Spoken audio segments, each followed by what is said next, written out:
안녕하세요. 저는 30대 후반 사랑에 죽고 사랑에 사는 남자입니다.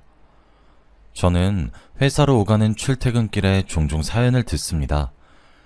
차 안에선 항상 혼자서 운전만 하다 보니까 무척이나 심심하거든요.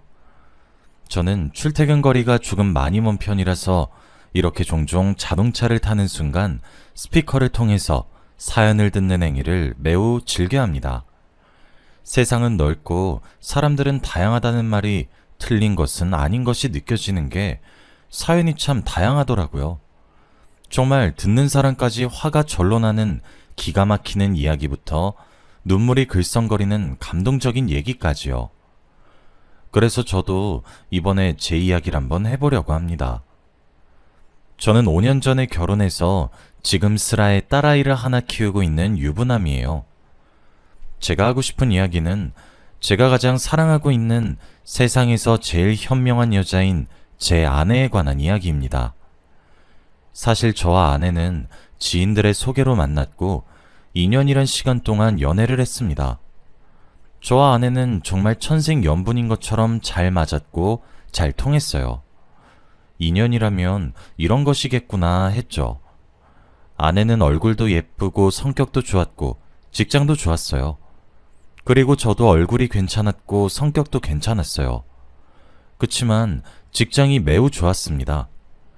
신은 공평하단 말이 맞는 것인지 그런 제게 딱 한 가지 단점이 있었습니다. 아주 치명적인 단점이죠. 저는 탈모입니다. 그리고 남들보다 진행 속도가 무척이나 빠릅니다. 저는 10대 후반부터 탈모가 서서히 찾아왔고 20대 초반부터는 가발을 착용하기 시작했습니다. 그래서 제 지인들도 친구들도 제가 심각한 탈모를 가진 사람이란 사실을 아무도 모릅니다. 오직 절 낳아주시고 길러주신 부모님과 제 여동생만 알죠. 심지어 여동생은 어머니를 닮아서 머리가 매우 풍성해요. 저만 아버지를 닮아서 탈모인 거죠. 저보다 3살 어린 여동생은 어렸던 시절부터 엄청 투닥거리면서도 사이좋은 남매였습니다. 20대에 들어서면서부터 본격적으로 탈모가 시작된 제게는 사춘기가 절정에 다다른 여동생이 있었고, 여동생은 사춘기 반응이 가득 차서 잔소리를 하는 제게 대머리 주제에 말을 왜 해? 머리카락도 못 내밀면서 오빠 의견 내지 마. 대머리 의견 안 궁금해. 라고 소리를 빽 질렀고, 저 그날 진짜 진지하게 울었습니다. 진짜 저게 인간인지 악마인지 싶더군요. 그 이후로 저랑 여동생 사이가 진짜 멀어졌습니다. 그래도 제 여동생은 본인의 잘못을 진심으로 뉘우칠 줄 아는 착한 아이였고 제게 장문의 편지와 함께 사과하더라고요. 대머리인 오빠에게 대머리라 놀려서 미안하다고요. 사과인지 방구인지 알 수는 없었지만 초인적인 인내력으로 동생과 화해했습니다. 그리고 그때 저희 부모님이 제가 머리카락이 빠지는 현상으로 얼마나 큰 스트레스를 받고 있는지 알아주셨고 가발을 쓰게 되었습니다. 가발을 쓰면 쓸수록 머리가 벗겨지는데 진짜 죽고 싶었어요. 군대에 입대했더니 이마가 점점 넓어지더군요. 저희 부모님과 동생을 제외하고 제가 탈모가 있다는 사실을 아는 사람이 또 있네요. 군대에선 가릴 수가 없었으니까요. 군대에서 스트레스를 받아서 그런지 거기서 제 머리의 반은 좋게 잃은 것 같습니다. 그래도 까까머리라서 티가 많이 안 난 것이 다행이라면 다행이었죠. 군대를 전역하고 저는 정말 철저하게 제 머리 속사정을 숨기고 다녔습니다. 태풍이 불면 그냥 집 밖으로 나가지도 않았어요. 길을 가다 제 가발이 벗겨져서 바람에 날리는 상상만 해도 오금이 저릴 정도로 무섭고 끔찍해서 말이에요. 한 번은 바닷가에 놀러 갔는데 가발이 벗겨진 적이 있었어요. 그때 차라리 혀를 깨물고 죽는 게 낫단 생각이 절로 들었어요. 그래도 그건 다행히 친척들 앞에서 벌어진 일이었지만 그럼에도 불구하고 제게 너무 큰 트라우마로 남아버리더라고요. 그래서 그 이후 저는 물놀이도 포기했습니다. 저도 남들처럼 여름이면 계곡에 바다에 놀러가고 싶고 서핑같이 레저 스포츠도 마음껏 하고 싶었어요. 다이빙도 하고 싶고 바다에서 하루 종일 놀고 싶어요. 하지만 그 모든 것은 혹시 모를 가발이 벗겨질 확률에 포기하게 되더군요. 그래서 저는 제 머리에 무척이나 예민합니다. 그리고 아무도 모르는 제 비밀이며 피를 나눈 가족을 제외하고는 아무도 제 비밀을 모르죠. 하지만 아내와 소개팅으로 만나 관계가 발전하고 점점 깊게 사랑을 하면 할수록 저는 불안해졌어요. 하지만 평생을 숨겨온 제 신체적 비밀을 고백하기란 솔직히 쉬운 일이 아니었습니다. 말을 하려고 수천 번의 기회를 살피면서 호시탐탐 기회를 엿봤는데 차마 입이 떨어지지 않더라고요.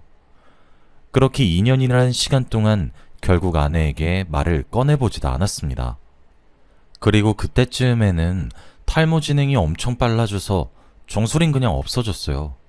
머리가 날아갔더라고요. 저 진짜 스스로 얼마나 자괴감이 들었는지 모릅니다. 사랑한다면 아내가 이해를 해줄지도 모른다고 저를 달래다가도 막상 거울에 비친 제 머리를 보면 정수리가 날아가서 무슨 철권에 나오는 헤이아치 같은 머리가 반겨주는 그마저도 머리카락에 힘이 하나도 없고 하늘하늘거립니다. 가운데는 그냥 텅텅 비어서 살색이고요.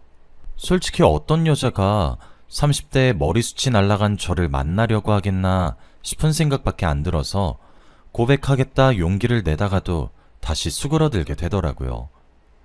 그러던 사이 여자친구와 결혼 이야기가 나오게 되었고 양가에서 상견례까지 하게 되었습니다. 저희 집에서는 제가 결혼을 한다고 하니까 얼쑤 좋다 하시면서 착착착 일사천리로 결혼을 진행하시는데 그렇게 행복하게 웃으시는 부모님을 보니 부모님께 차마 저 아직 대머리가 될 수 있단 거 말 안 했어요 라고 진실을 알릴 수도 없었죠. 상견례를 했고 예단 예물을 주고받고 진짜 이러다가 사기 결혼으로 잡혀가는 것은 아닌가 하는 생각에 스트레스를 너무 받더라고요. 주위에서 결혼을 앞두고 다이어트를 하는 것 아니냐며 놀릴 정도로 말이에요. 웨딩 사진을 찍기 일주일 전이었습니다. 하루는 당시 여자친구였던 아내가 제가 살고 있던 집으로 찾아와 오붓하게 술이나 한잔 하자고 하더군요. 저는 그런 아내의 모습에 또 감동을 진짜 엄청나게 했고 아내를 소파에 앉힌 뒤 안주를 샤샤샥 만들어 간단하게 술상을 차려서 대접했어요. 아내와 이런저런 이야기를 주고받는데 아내가 단도직입적으로 묻겠다며 제게 질문을 했어요. 자기, 나랑 결혼하는 거 별로야? 아니, 왜 갑자기 그런 소리 하고 그래? 나 불안하게.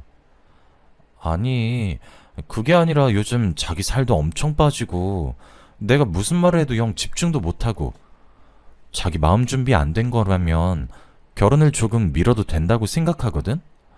아니야, 나 당신이랑 얼마나 결혼하고 싶은데 진짜 당장이라도 하고 싶다고.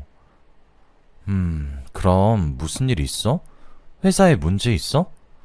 아니면 고민이라도 있는 거야? 요즘 자기답지 않으니까 나도 이런 생각이 드는 거지. 요새 자기 좀 이상하잖아. 저는 그 말을 듣고 지금이 마지막 기회라는 것을 본능적으로 알았어요. 어차피 결혼해봤자 평생 동안 절대 못 숨기는 문제잖아요. 그리고 대머리가 싫은 사람이 있다면 그것도 그 사람의 취향과 다름없는데 제가 뭐라 할 수 있는 문제도 아니고요. 진짜 이런 부분 숨겨서 결혼 초기부터 신뢰가 무너졌니, 사기 결혼이니, 머리 아파하지 말고 그냥 지금 고백하고 아내가 욕을 하든 때리든 구질구질하게 매달려보자 하는 마음가짐으로 저는 눈을 꼭 감고 얘기를 시작했어요. 아니, 그게 문제가 있긴 한데 당신한테 있는 건 아니고. 어? 그럼 뭐가 문제야? 아니, 그게 막상 제 입으로 이야기를 하려고 하니까 진짜 서글프더라고요. 저는 전생에 나라를 팔았던 것인지 그래서 벌을 받는 것인지 왜 내 모근은 힘이 없어서 중력에 의해 빠지는 것인지 진짜 제 처지가 너무 불쌍해서 갑자기 막 눈물이 나오는 거예요. 30 초반이었는데 나이를 먹을 만큼 먹었는데. 저는 진짜 당시 여자친구였던 아내의 눈은 무슨 쳐다도 못 보겠는 겁니다. 진짜 경악에 찬 눈초리로 저를 쳐다보면 저 너무 큰 상처를 받을 것 같아서 아내를 마주보고 앉았지만 시선을 제 무릎에 고정하고 훌쩍훌쩍거리면서 이야기했어요. 그게 내가 사실 진짜 나 사실 탈모야. 진짜 어찌나 서럽던지. 나 사실 정수리엔 머리가 없어. 다 날라갔어. 나 진짜 탈모가 심각해서 사실 당신이랑 연애하면서도 매일 가발 쓰고 만났던 거고, 근데 내가 탈모인 것도 사실 내 친구들 아무도 모르거든? 진짜 우리 가족이랑 친인척만 알아. 우리 소개시켜준 내 친구도 몰랐었어. 미안해. 말을 하는데 진짜 2년 동안 속여왔던 사실에서 오는 자괴감과 상대방에 대한 미안함과 수치스럽고 부끄러운 감정들을 포함해 정말 5만 가지 감정들이 소용돌이 치더라고요. 술도 조금 먹었겠다. 진짜 울컥하면서 온갖 감정이 토해내듯 올라와서 그날 먹고 쇼파에 얼굴을 받고 엉엉 울었네요. 차마 아내의 눈을 마주할 용기는 없어서 아내의 무릎에 올라와 있는 손을 흘끗 봤는데 두 손이 정말 손톱이 살에 패일 정도로 꽉 쥐고는 부들부들 떨고 있는 거예요. 저는 아내의 두 손의 떨림을 보고 이게 진짜 끝일 수 있는 건가 싶어서 또 울컥했지만 지금 제 눈물이 문제가 아니니 아내에게 매달려라도 보고 싶어 아내의 얼굴을 흘끔흘끔 올려다봤습니다. 그런데 아내의 표정이 괴상하다고 표현해야 적합할 것 같은 그런 얼굴이었어요. 입술을 깨물었지만 콧구멍은 벌름거리고 눈은 웃고 있는데 미간은 찌푸려진 굉장히 이상한 얼굴이었죠. 저는 영문도 모르면서 자기야? 라고 아주 조심스럽게 아내를 불렀는데 아내는 마치 이제는 더 이상 참을 수 없다는 듯이 푸하하핫 하면서 배를 잡고 뒹굴면서 웃더라고요. 저는 제 비밀을 듣고 제게 화를 내거나 울면서 소리를 지르는 시나리오만 생각해서 할 말을 준비했는데 아내가 배를 잡고 뒤집어지며 웃는 모습을 보니 어리둥절했습니다. 한동안 거실에서는 제가 코를 먹는 쿨쩍이는 소리와 아내의 호탕한 웃음소리만 들렸죠. 아내는 한참을 웃고 나서야 겨우 진정했어요. 자기야, 자기 머리 때문에 그럼 이제껏 계속 내 눈치를 봤던 거야? 너무 귀엽다. 자기야, 자기 나이가 몇인데 그런 걸 고백하면서 울어. 웃겨. 나 진짜 눈물 나왔어. 나 진작에 자기 가발 쓰고 다니는 거 알고 있었어. 자기 콤플렉스처럼 보여서 모른 채 했던 거고. 나 자기랑 결혼하는 거? 자기가 탈모인 걸 몰라서 하는 게 아니라 자기의 다소 부족한 머리숱까지 전부 다 사랑해서 하는 결혼이야. 우리 자기 너무 귀엽네. 애기야 뭐야. 저는 아내의 말을 듣고 나오던 눈물이 쏙 들어갔어요. 뭐? 당신이 어떻게 알았어? 와, 자기 진짜 하나도 기억 안 나는구나. 여러 의미로 대박이다. 아니, 뭐 예상은 했지만. 자기 우리 집에 처음 온 날 기억해? 자기 우리 집에 온 날 자기 회사에서 승진한 기념 파티 했잖아. 내가 적당히 먹어라 아무리 말려도 기분 좋은 날이라고 혼자서 홀짝홀짝 술 마시더니 갑자기 덥다고 가발 훌러덩 벗었잖아. 기억 안 나? 알고 보니 아내와 연애를 하고 반년 정도 만난 이후에 제가 술에 취해서 가발을 벗어 제꼈다고 하더군요. 전 아예 기억이 나지 않았던 거였어요. 아내는 처음 제 민둥맨둥한 정수리를 목격했을 때에는 아내는 그리 취한 상태가 아니었기 때문에 먹고 있던 젓가락을 바닥에 떨어뜨릴 정도로 커다란 충격을 받았었다고 합니다. 그런데 막상 계속 보다 보니까 귀엽게 보였대요. 그리고 딱 봐도 다음날 필름이 끊길 정도로 마셔서 이러는구나 싶어서 모른 척 넘어가기로 했고 제가 쓰러져서 잠들었을 때 제 정수리를 가발로 손수 덮어서 아무런 일도 없었던 척 해줬던 거였죠. 진짜 제 아내 사실 하늘에서 떨어진 천사가 아니었을까요? 하늘에서 천사가 너무 많은 나머지 땅으로 몇 명을 떨어뜨렸는데 그중 한 천사가 저희 아내가 아닌가 하는 합리적인 의심이 들 정도였죠. 그리고 그 이후로는 제가 머리에 예민하다는 사실을 아내가 먼저 눈치를 챘고 그 부분이 제게 아주 커다란 컴플렉스란 것도 알게 되어서 아내 쪽에서도 그 주제에 대해 굳이 언급을 하지 않았다고 하더군요. 아내가 제게 말을 해주었죠. 자기, 나 자기랑 결혼하는 거 나한테 너무 잘해줘서 하는 거야. 나 많이 아껴주고 사랑해주고 엄청 잘해줘서 내가 너무 큰 사랑받고 있는데 평생 받고 싶어서 결혼하는 거라고. 그러니까 이상한 걱정하지 마. 대신 앞으로 평생 귀하게 대해줘야 한다? 전 그렇게 하늘에서 떨어진 천사 같은 여자와 결혼식을 올렸습니다. 사랑의 힘은 위대하다고 하더니 아내는 정말로 제 맨들맨들한 대머리를 사랑해줬어요. 진작부터 알고 있었으면서도 절 배려해서 넘어간 그 커다란 배려를 저는 평생 갚겠다고 다짐했고 지금도 아내를 가장 먼저 생각하는 삶을 살고 있습니다. 저희 두 사람은 결혼을 하고 나서 2년이 지나자 소중한 생명이 저희를 찾아왔고 아내는 그렇게 본인을 쏙 닮은 아이를 낳았습니다. 저는 아내가 임신을 했을 때 정말 절에 새벽 기도도 하러 다녔습니다. 제발 태어날 우리 아이 머리숱은 아내 닮게 해달라고 절도 다니고 교회도 다녔어요.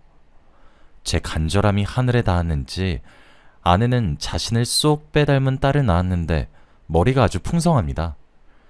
아내는 지금도 종종 그때 제가 질질 짜면서 죄를 고백하듯 눈도 못 마주쳐서 두 눈을 질끈 감고 고백을 하던 모습을 촬영하지 못한 것이 천추의 아니라고 저를 놀립니다.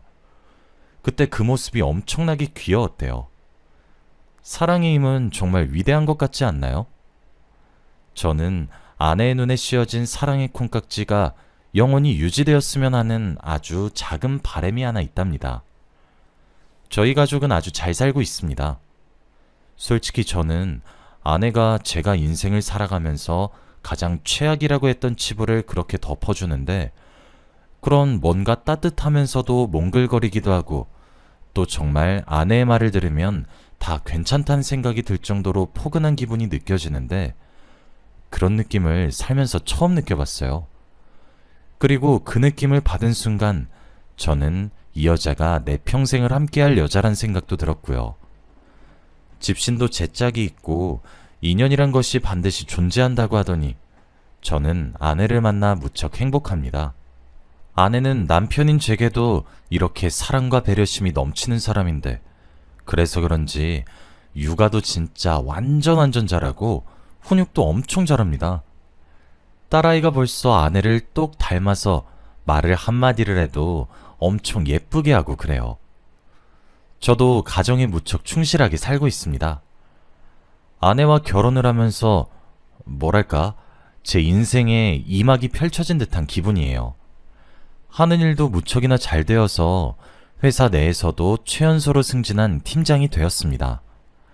그래서 그런지 아내도 저와의 결혼 생활에 무척이나 만족하는 눈치인 것 같습니다. 아내가 종종 친구들을 만나러 가면 그렇게 부러움을 사고 돌아온다고 제게 큰 소리를 치거든요. 아내의 친구들도 저를 만날 때면 아내가 결혼을 무척 잘했다고 막 띄워주는데 제가 아니라고 결혼을 잘한 사람은 오히려 나라고 손사래를 치면 정말 탄식을 흘리면서 부러워해요. 지금은 저희 부부에게 둘째 아이가 선물로 찾아왔습니다. 아내는 체력도 별로 좋지 않고 첫째 아이를 출산하던 순간 몸을 많이 힘들어했기 때문에 저는 아내가 무리하지 않았으면 합니다. 그래서 아내가 손 하나 까딱하지 않고 정말 편안하게 쉬기만을 바래요. 요즘엔 아침 일찍 일어나서 아침밥도 차리고 있어요. 아내가 뒤에서 그런저를 안아주면서 결혼을 잘한 것 같다고 읊조리는데 저는 진짜 제가 이런 아내를 얻어서 천운이라고 생각하고 있습니다. 저희 아내는 머리에 좋은 거라고 검은 콩도 직접 볶아서 과자로 만들어주고 누워있으면 두피 마사지도 해주는 그런 정말 하늘에서 내려온 선녀 같은 여자거든요. 앞으로 태어날 우리 둘째 아이와 함께 내 가족으로 아주 오순도순 행복하게 살아가 보려고 합니다. 여기까지가 제 이야기입니다. 그러니 저처럼 탈모이신 여러분들 너무 기죽지 마세요. 물론 이 글은 제 아내를 자랑하는 글이긴 하지만 여러분들에게도 이렇게 운명 같은 여자가 반드시 꼭 나타날 수 있을 거라고 저는 믿고 있습니다. 저희가 머리카락은 다소 남들에 비해 부족하지만 사랑할 수 있는 심장은 남들보다 더 뜨겁잖아요? 그러니까 꼭 저희 와이프처럼 완벽한 사람을 만나길 바라며 이만 글을 마치겠습니다. 제 긴 글을 읽어주신 여러분들께 너무 감사드리고 여러분들의 가정에도 행복만 가득하시길 바랍니다. 그리고 저희 가정의 행복과 평화도 여러분들이 빌어주시면 더할 나위 없이 좋을 것 같네요. 감사합니다.